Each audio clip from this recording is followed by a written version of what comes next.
got paid $3,500 in passive income for doing this. Hey, so I got a quick legal disclaimer here. The content that I'm sharing with you should not be construed as financial or legal advice. What I'm giving you is strictly for educational purposes only. So if you need to, please consult with a qualified professional regarding your specific situation. Now that I've got that out of the way, let's get down to the real content. Hey, so what's this all about? In this episode, I'm going to share with you my earnings from dividend income. So you may not be familiar with dividend income, so I'm going to give you a quick rundown. So dividend income is a type of passive income, right? So it's something that I've done it either given money or time or a combination of the two as an investment.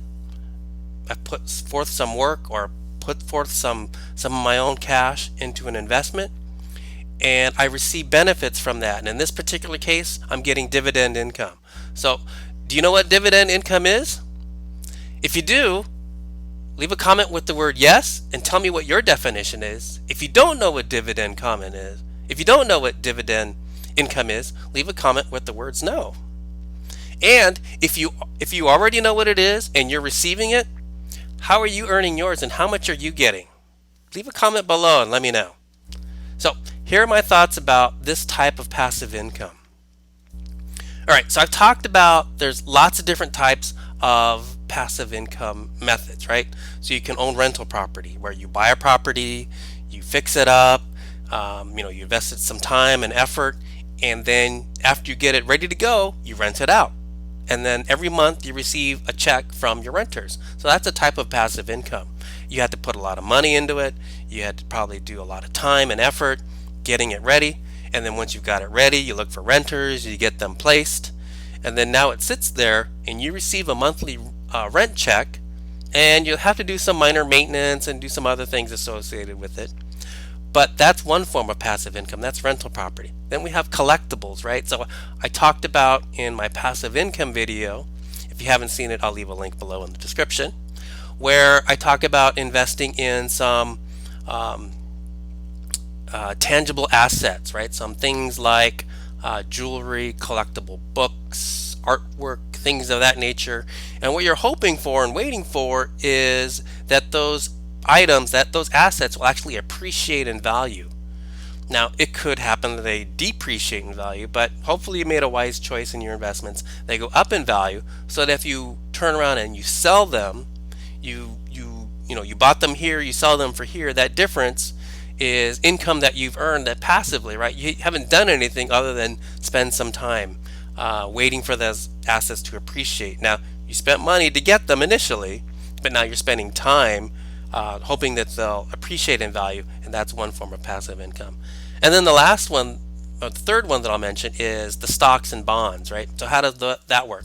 Well, you invest money as into a company, and you get shares of stock as a result of that. And then that company, as it goes through its day-to-day business and makes profits, they decide that they want to share those profits with the shareholders. And the way they do that is through something called a dividend. So every month or every quarter, as a company makes its profits and they figure out what that profit is for that period of time, what they do is they divide that up amongst the different shareholders, and everybody gets a piece of it, right? So if a share goes up a certain amount, then there's some profits associated with it, and for every share of stock that you own, you get so much profit from it. So it's like a bonus for owning the stock.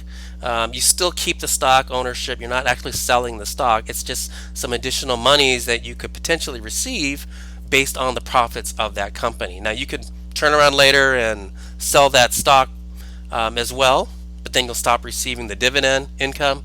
So it's a big trade-off there. So that's kind of what it is all about. Let me walk you through a quick example. Let's say ABC company pays dividends every quarter, right? And you happen to last quarter was really good, and they're going to pay $1 per share as a dividend. Now, if you own, or I own 100 shares of that stock, I'm going to get $1 for every share that I own. So I'm going to get a dividend payment of $100, and I still hold and maintain that stock as part of my portfolio. All right, so now that I've explained a little bit about what dividend income is, as it relates to owning shares of stock, Let's take a look at one of my accounts. It's a brokerage account that I have where I own a basket of different stocks, and each of them pays different dividends. So I'm going to kind of walk you through what I have, what I'm holding, and then the dividend payments that I receive from it.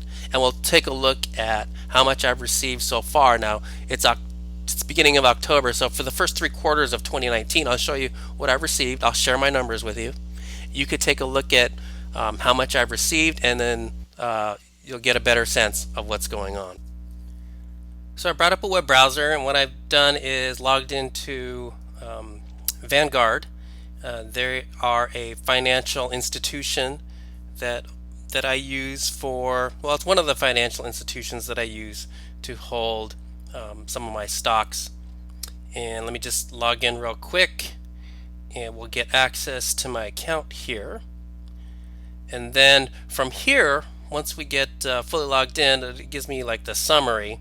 And now I want to drill down and look at the activity that's occurred for the year to date. So it's 2019. I want to look at the first 3 quarters and see all the transactions that occurred during this first 3 quarters. And specifically, I'm looking for dividend payments. So this is a ledger of my account. It shows all of the activity, and I'm going to filter on. So I'm going to specify 2019 year to date, so that's for this year only. All of my holdings and transaction types, I'm going to specify dividends. So I only want to see the dividends that have been paid to me. And now I'm going to download that so that I can read it into a spreadsheet and then share that spreadsheet with you, because it's going to be a little bit easier for us to read. Alright, so I've downloaded the information and I've placed it into a spreadsheet. Makes it a little bit easier for us to look at. And I've gone ahead and grayed out some of the details, right? So the actual investment, the symbol name, and the number of shares I hold, I've grayed out over here. And then I show you what the share price actually is. And then, so that shows you what I'm currently holding. And then down below, in this next section, are the actual dividends that I received as a result of holding those different shares of stock. Now they're listed from January 14th of 2019 through October 2nd, so roughly the first 3 quarters. You can see they're all the settlement dates, the transaction descriptions, and we all know that they are just the dividends. I'm not talking about other money that I've contributed or other activity that has taken place in my account. We can see the investment name and symbol that was associated with it, but I've grayed those out again. And then the net amount that I received the net amount I received as the dividend, right? So we can see this first one here listed as $11.04, then $8. Here's 2 cents. Here's one for $737. And so there's a number of investment, or a number of dividend. So there's a number of dividends that I've received, and I've listed them here. And if we add them up, the total is $2,622.42. So that's for the first 3 quarters. So what I did was then I went ahead and divided that. So if this is the first 3 quarters, or roughly 270 days, I took this number, I divided it by 270, and it works out to just under $10 per day. It's $9.71 per day. If we take that information now and extrapolate it out, what does that look like per month? Well, roughly it's going to be $291.38. Now, granted, the last 3 months of this year, we don't know how the stocks will perform, and so we're kind of guessing at what the dividend might be, but we're just going to assume that it's fairly linear, and that the amounts that I received previously in the first 3 quarters will be the same, ratios that I'll receive in the last 3 months, that last quarter. And so per month it works out to $291.38. And then if we take this per day value and multiply it out, or this per month value and multiply it out by times 12 months, we get $3,496.56. So roughly $3,500 for the year in dividends. So this is money that I've invested in the stock market. I own shares of stock. And once I put that money in there, I haven't touched it, so I've done nothing else with it, other than to just look at it every day, or however often I check my account. So this is truly passive income, where I'm taking money, I'm investing in other money or financial instruments, and then the benefits that I'm receiving, the the payments that I'm getting from those companies as a shareholder, because they're sharing the profits with me, come back to me as a dividend. And in this case, we've kind of estimated that I should probably make $3,500 this year, 2019, for just having money sitting there in my stock investment account, and I'm not touching it or doing anything else with it. Okay, so that was pretty awesome, right? You got to see dividend income. I not only told you what it is, a little bit about how it works, I actually showed you my account and shared my numbers with you. And so this is another way that you could earn passive income, is through holding a financial instrument like stocks or bonds, mutual funds, exchange traded funds, ETFs, things of that nature, where you invest not so much time, a little bit of your time, right? Because you have to kind of pick the stocks that you want to hold, but you have to invest your money, and then you're going to let it sit there, and the stock market's going to go up and down and sideways and do all these different things, and then hopefully things go upwards, right? The company's profitable, the stock price goes up, everybody's happy, and then you'll get a dividend income from there, right? And so that dividend income is a result of owning those shares of stock. So you have to put your money into a financial instrument like a stock, and then cross your fingers, hope everything works well, right? And then hopefully you'll get some money back out of it. So what do I think about dividend income as a passive income strategy? Well, there's a time investment and a money investment, right? So there's a little bit of time, as I mentioned. You've got to spend some time picking the right stocks, ones that you think will appreciate in value. The company will do well over time, and they'll pay profits, aka dividends, to the shareholders.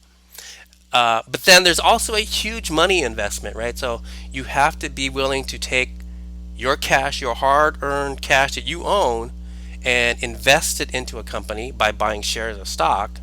So there's a cash outlay there for you, right? So you're going to tie up your money because you actually bought the stock, and you're going to hold these shares of stock.